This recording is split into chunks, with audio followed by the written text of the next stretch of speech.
America, ये रूस, इसीलिए ना दोनों में झगड़ा होता है। और 1 महीना का टारगेट दिया गया, कहा गया कि जब अमेरिका को तबाह कर देना। अमेरिका कह रहा है कि काहे मारा रे, अमेरिका घुसियाया, अपने इंजीनियरों को कहा बड़का बम बनाओ, 10 साल बाद बदला लेंगे, लेकिन बदला लेंगे। अब 5 साल पहले ही बमवा बना के तैयार कर दिया सब अमेरिका की।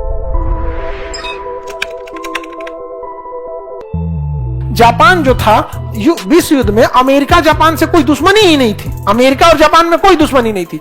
बट पृथ्वी तो गोल है, तो गोल पृथ्वी की वजह से ये एरिया जाके टच होगा किस एरिया से, इस एरिया से, तो ऑटोमेटिक जापान किसके करीब आ जाएगा, अमेरिका के करीब आ जाएगा। अब आप देखिए, हम वही वाला नक्शा लगाते थे जिसमें दोनों करीब थे। ये नक्शा देखिए, देखिए पृथ्वी तो गोल है, हम उसे जब किताब में देखेंगे तो गोल तो नहीं रख सकते किताब में, या तो फिर ग्लोब लेके घूमिए, तो कहीं ना कहीं से तो काटना पड़ेगा, कहीं ना कहीं से क्या करना पड़ेगा, काटना पड़ेगा। तो अटलांटिक महासागर को, प्रशांत महासागर सबसे बड़ा सागर था, तो उसी को काट दिया गया। तो इसीलिए प्रशांत महासागर 2 जगह बट गया, एक इधर बट गया और एक इधर बट गया। समझ में आ गया कि नहीं आ गया?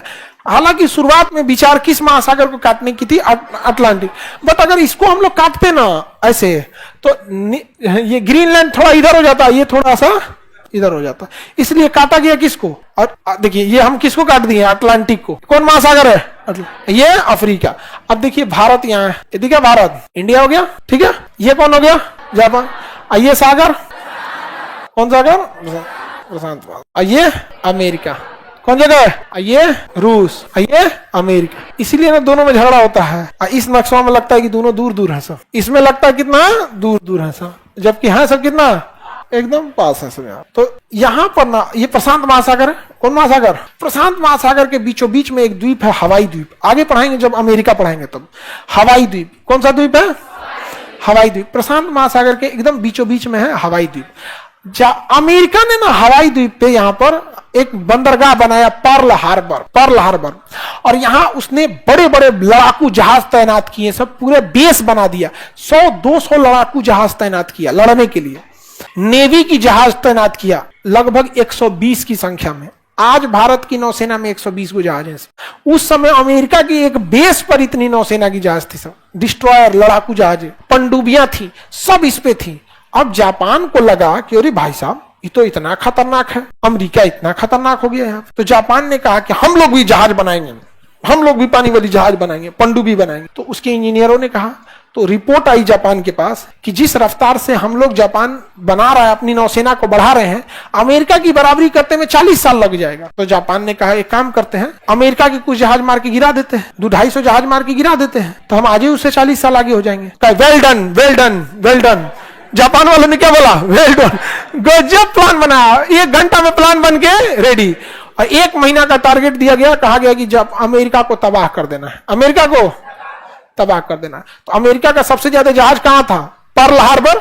पर्ल हार्बर माने बंदरगाह, पर्ल हार्बर वो कहां था? हवाई द्वीप पर। ये पूरा द्वीप और उसमें एक छोटा सा बंदरगाह पर्ल हार्बर। तो डिसाइड हो गया इसी को मार के गिरा देना है। जापानियों ने अपनी नौसेना लेके चल दी है सब। अमेरिका से कोई झगड़ा नहीं है, कोई कुछ नहीं है, कोई विवाद नहीं है। जैसे हम लोग का अभी मान के चलिए ब्राजील से कोई दुश्मनी है, कल को हम पता चला कि भारत ने ब्राजील में परमाणु बम मार दिया, पूरा लेके जापान चल गया पर्ल हार्बर पे। इन लोगों को कुछ आते पता नहीं है।